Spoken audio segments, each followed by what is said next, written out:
কালনার দাঁতপুর থেকে কুতিরডাঙ্গা যাওয়ার সহজ রাস্তা হলো খড়ি নদী। আর এই খড়ি নদীতে যাতায়াত করে একটি নৌকা।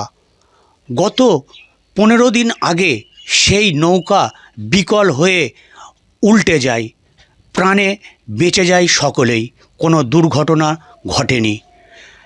কিন্তু লাইফ জ্যাকেট ছাড়া কি করে এই নৌকা পারাপার করা হচ্ছে, এমনটাই প্রশ্ন এলাকাবাসীরও। এলাকাবাসীরা চায় যাতে দ্রুত সরকার থেকে এই দাঁতপুর থেকে কুতিরডাঙ্গা যাওয়ার যে নদীপথ, এই নদীপথের ওপর পাকা সেতু করে দেওয়া হয়, এমনটাই দাবি এলাকার মানুষজনের। 6টার সময় নৌকোটা আমাদের কুতিরডাঙ্গা থেকে দাঁতপুরের দিকে আসছিল। নিত্য প্রয়োজনীয় এরকম আসে, স্কুলের ছাত্র ছিল। আমাদের এখানে সমুদ্রগড় বাজার, কানলা হসপিটাল, স্টেশন, নিত্য প্রয়োজনীয় জিনিসই এখানে যেতে হয়। কি ঘটনা ঘটলো? এইবার সকালবেলা ওপার থেকে আস্তে আস্তে নদীতে একটু জল বেড়েছে, প্রচণ্ড স্রোত হয়েছে। সেই স্রোতের মধ্যে আচমকা একটা প্যানার গাঁট চলে এলো উপর থেকে, দিয়ে নৌকোটাকে অ্যাটাক করে নিল। আমরা শত চেষ্টা করেও হাল করতে পারলাম না। নৌকোটা দাঁতপুরের পাড়ে এসে নৌকোটা ডুবে যাওয়ার মতো হলো।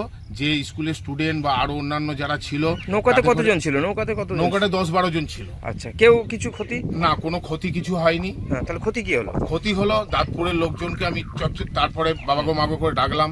দাঁতপুরের লোকজন এসে আমাদের ঘরে ধরে তুলে তারা বাঁচালো, এবং সঙ্গে আমাদের এখানকার লকা মামা ছিল, বাঁচিয়ে আমরা নৌকোটা বাঁচাতে পারলাম না। নৌকোটা ডুবে গেল। প্যাসেঞ্জার যেগুলো ছিল তাদের কোনো ক্ষতি করতে দিইনি। প্যাসেঞ্জারের কোনো ক্ষতি হয়নি? ক্ষতি হয়নি, তাই তো? প্যাসেঞ্জার এইভাবে কতদিন ধরে চলছে? এইভাবে আজকে 10-15 বছর আমরা কষ্ট পাচ্ছি। আমাদের এখান দিয়ে পার হয়। কাউকে জানিয়েছিলেন?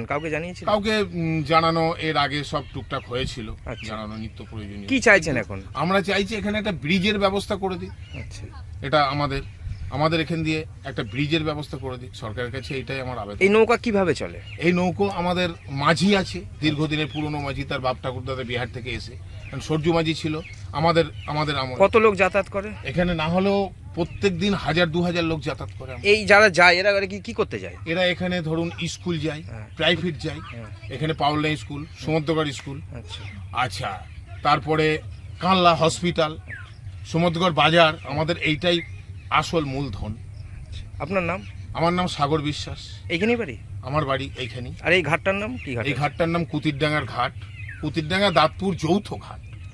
দাঁতপুরেও কুতিরডাঙ্গাও আমাদের ইয়েতে থাকে। কালনা থেকে রাজকুমার ঘোষ, কলকাতা টিভি।